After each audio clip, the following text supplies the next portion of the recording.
السلام عليكم ورحمة الله وبركاته. إن الحمد لله نحمده ونستعينه ونستغفره ونعوذ بالله من شرور أنفسنا ومن سيئات أعمالنا. من يهده الله فلا مضل له ومن يضلل فلا هادي له. أشهد أن لا إله إلا الله وحده لا شريك له وأشهد أن محمدا عبده ورسوله. أما بعد. Hadirin dan hadirat yang dirahmati Allah, ibadah merupakan manifestasi dari ibadah itu ialah kerendahan diri kepada Allah Azza wa Jalla. Sebab itu apabila seseorang yang berdoa, dia berdoa dengan merendah diri dengan Allah. Sebab itu doa itu adalah ibadah.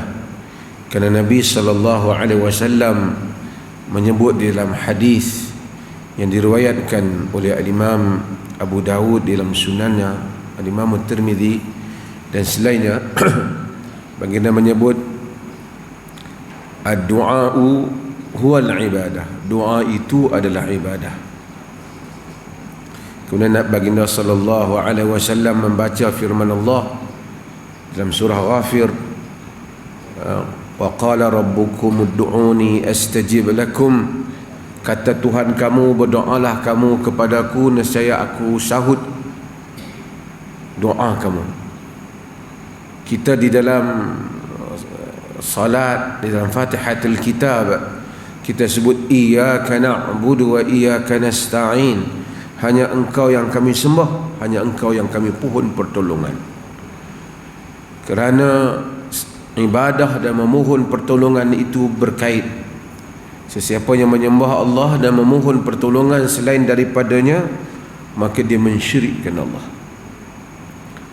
Maka dengan itu, apabila Allah Subhanahu wa taala mengurniakan kepada kita ibadah doa, bererti dia telah membuka kepada kita kebaikan yang banyak. Kata Mutarrif Ibnu Sikhir, Mutarrif bin Sikhir menyatakan, tadzakartu ma jima'ul khair. Aku sedang fikir apa dia himpunan utama kepada segala kebaikan. Fa idzal khairu kathirun, kerana khair ni banyak, kebaikan-kebaikan ni banyak. As-salat, as-saum, as-salat, ada puasa, ada salat. Wa idza huwa fi yadillahi azza wa jalla, bila aku fikir-fikir, semua benda ni, kebaikan ni berada di tangan Allah Azza wa Jalla. Sebab itu kita sebut biyadikal khair. Mutarrif ibn Syikhir ni tabi'i. Tabi'i ni maksudnya anak murid sahabat, meriwayatkan hadis daripada Ubay bin Ka'ab, daripada Abu Zar, daripada ramai di kalangan sahabat. Kata dia, bila aku fikir ni tentang himpunan kebaikan ni banyak, duk fikir tentang himpunan kebaikan, aku fikir tentang kebaikan yang banyak.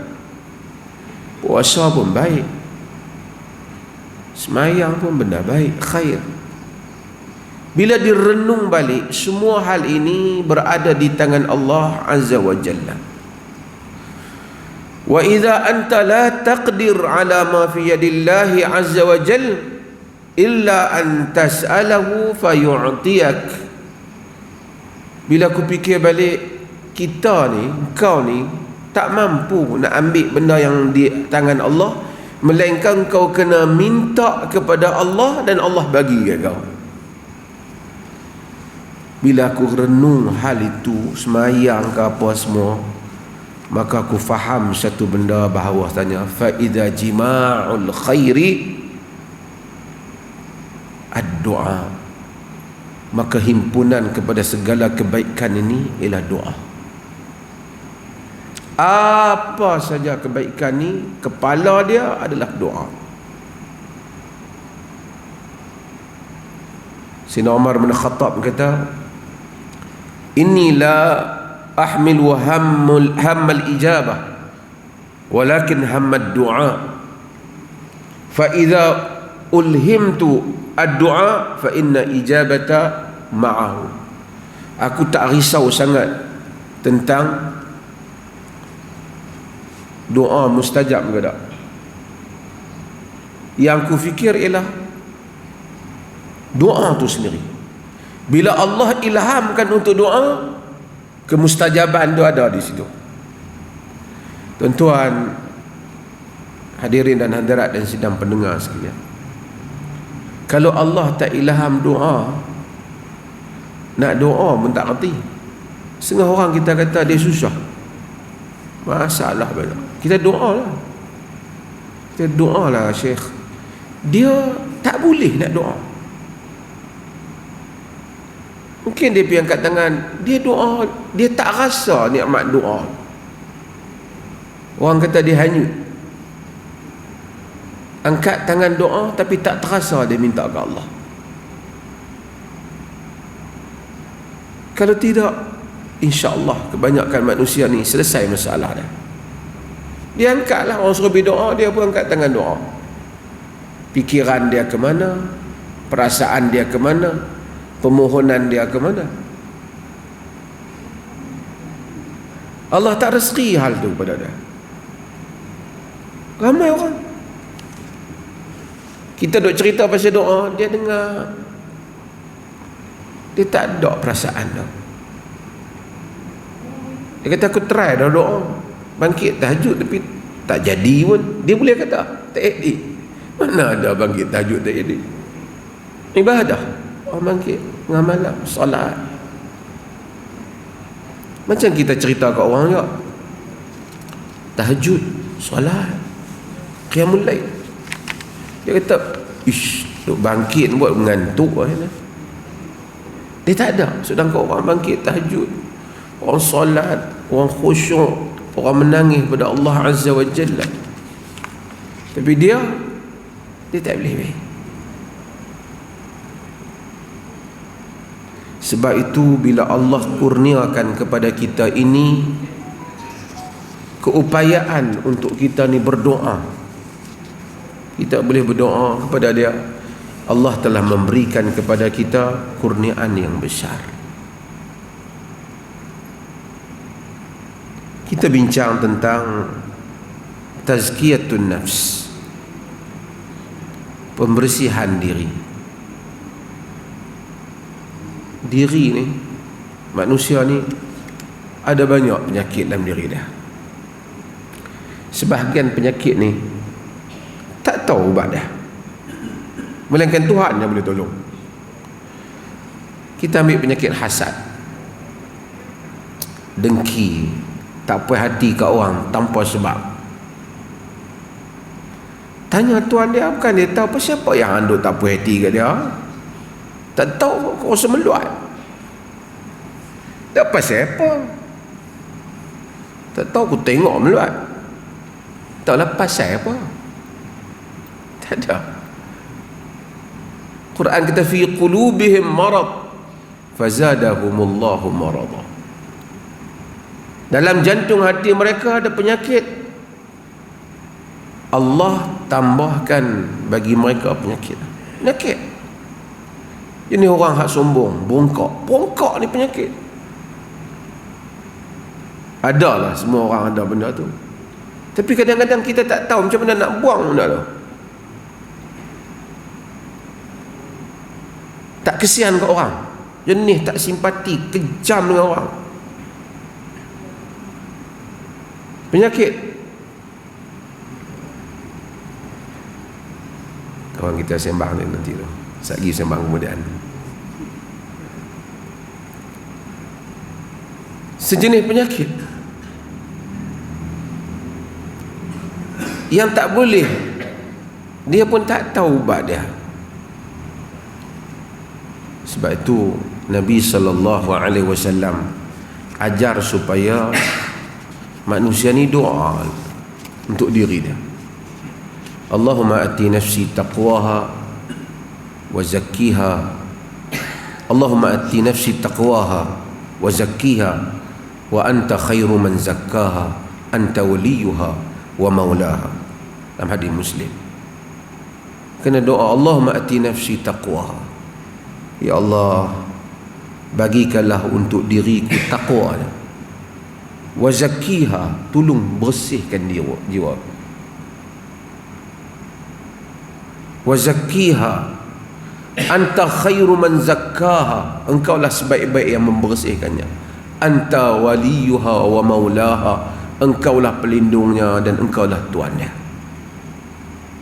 Sebab tu Nabi banyak kata Aisyah, Nabi ni banyak doa, antara ya muqallibal qulub sabbit qalbi ala dini. Wahai yang membolak-balikkan jantung hati, tetaplah jantung hatiku atas agama. Tuan-tuan, kita tengok diri kita sendiri, semua kita ni. Cuba kita renung, kita ada masalah.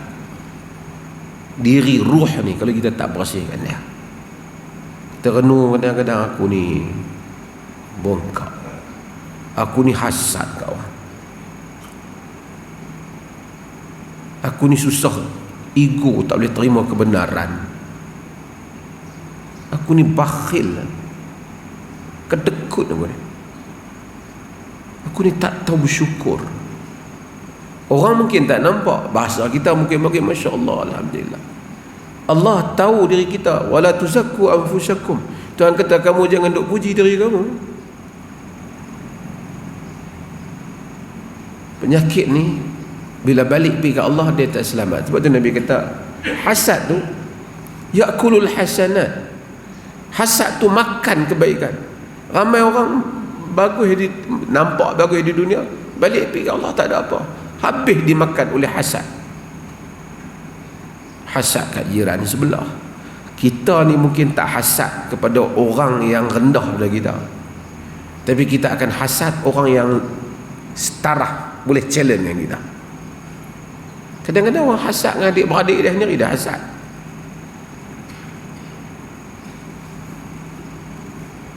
Orang baca sedap memang orang lain pun baca sedap, dia hasad. Dia kita buat kedai kita laku, maka kedai orang laku, dia boleh hasad. Dia tak hasad. Sama juga banyak benda, bakhil pun sama.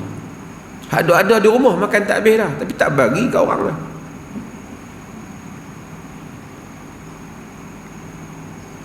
Tidaklah dapat membersihkan hal ini.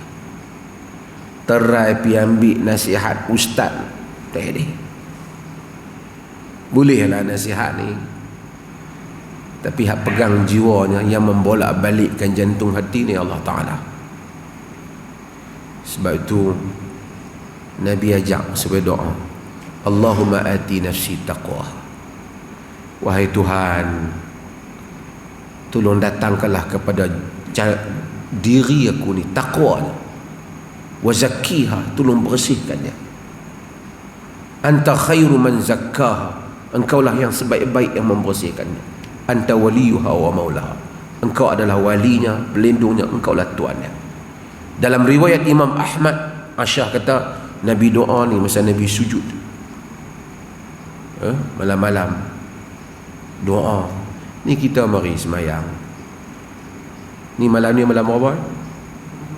Malam 25, malam ganjil. Nak ikut nak berapa hari sangat kalau kita nak ikut? 5 hari ya, nak sabar. Orang boleh sabar nak pergi satu tempat tu jauh. Sahabat je, saya kata sahabat nak beli makan pasal malam berdiri 2 jam nak makan murtabak setengah keping pun tak sampai 1/4. Ratoknya panjang. Si kandang sama kan. Tuhan ni janji syurga, dia janji keampunan kepada kita. Bukan kita negeri perang pun. Rahmat Tuhan, malam-malam boleh duduk iktikaf di masjid. Mari i'tikaf, bangun, solat, minta ke Allah ampun kita, bagi syurga kat kita, ampun dosa kita. Tidur lama daripada kecil kita duduk tidur. Malu kat bini boleh bangkit masak, laki duduk tidur. Abang bangkit abang, tinggal 10 minit lagi lah. Allah, okey lah dia bangkit tu, tapi maksudnya rugi malam-malam ni. Saya kadang-kadang tengok ada satu program singgah sahur. Lah ni tak buat lah, dulu banyak dan ada tempat. Program singgah sahur ni bagi saya memang program yang tak berapa kena lah. Pertama, kalau nak hantar makan awal lah. Time sahur tu bukan time duk pergi bersembang sama orang. Time tu time ibadat. Wabil ashari hum yastaghfirun, pada waktu sahur mereka beristighfar, bukan pergi duk bersembang ramai-ramai duk pergi hingat kat rumah orang. Kalau nak bagi awal-awal.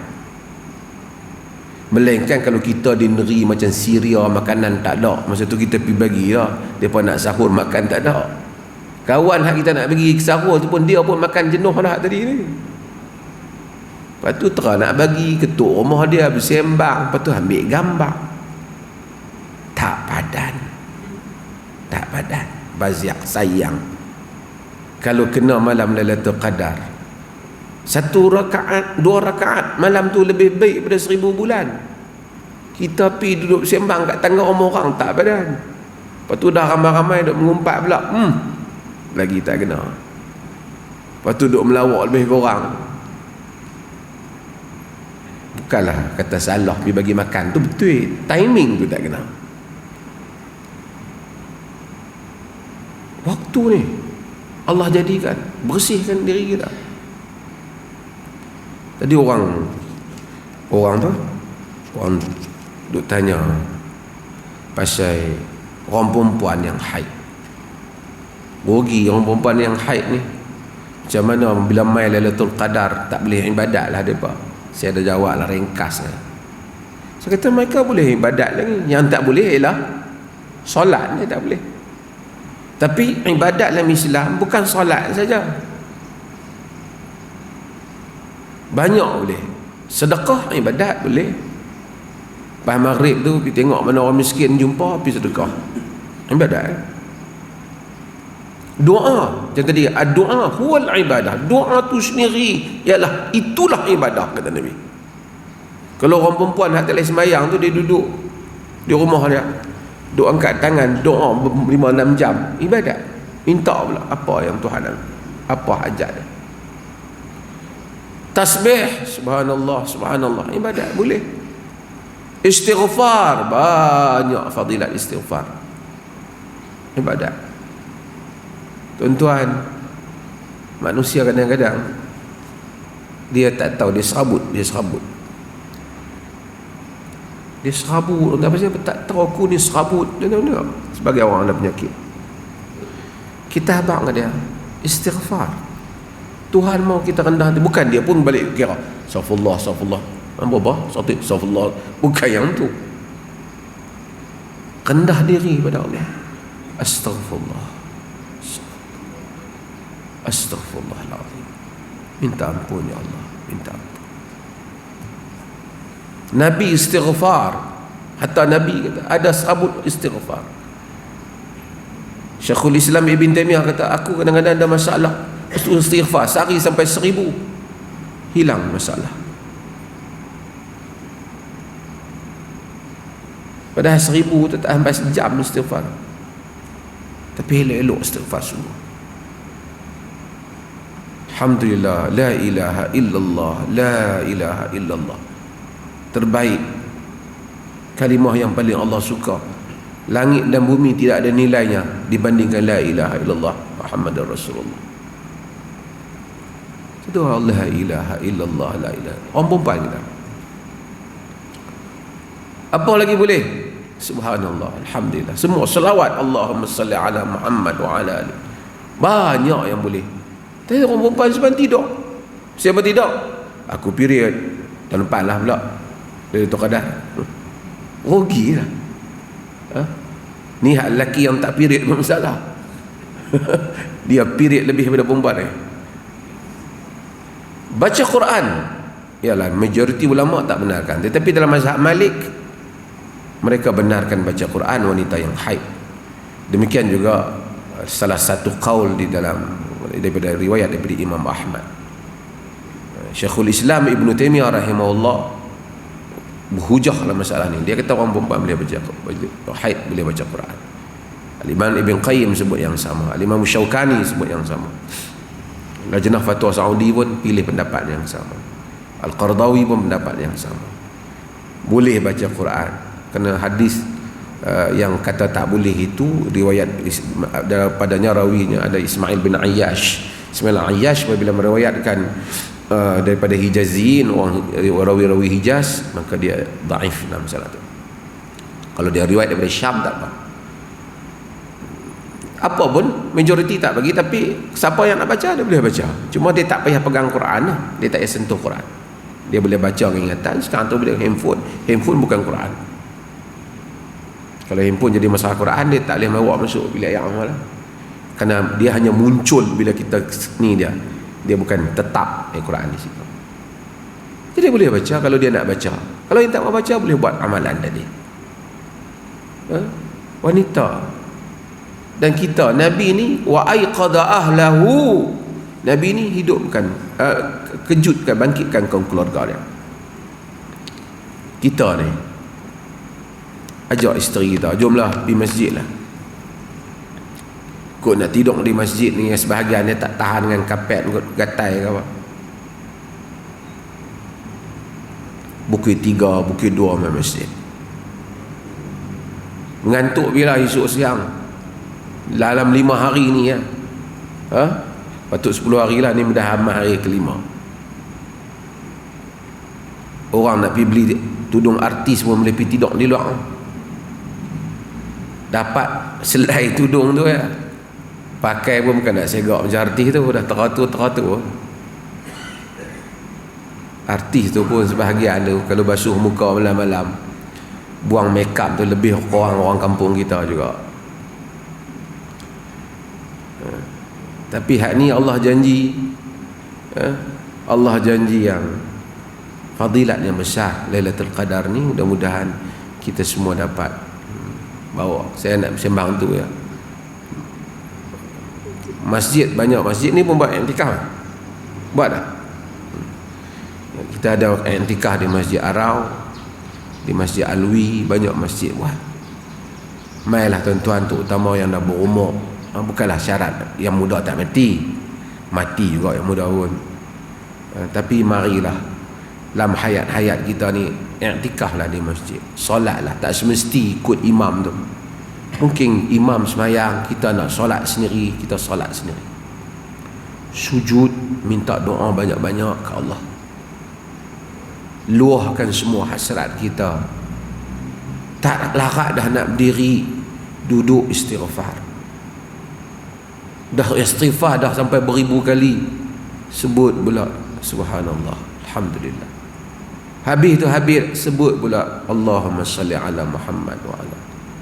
Banyak benda yang membersihkan hati kita. Cerita bersih di hati ni semua orang boleh cerita lah, tapi yang nak membersihkan diri kita ialah Allah Azza wa Jalla. Ubatnya ialah berzikir kepada Allah dan beribadah kepadanya. Wassallallahu ala nabiyina Muhammad walhamdulillahi rabbil alamin.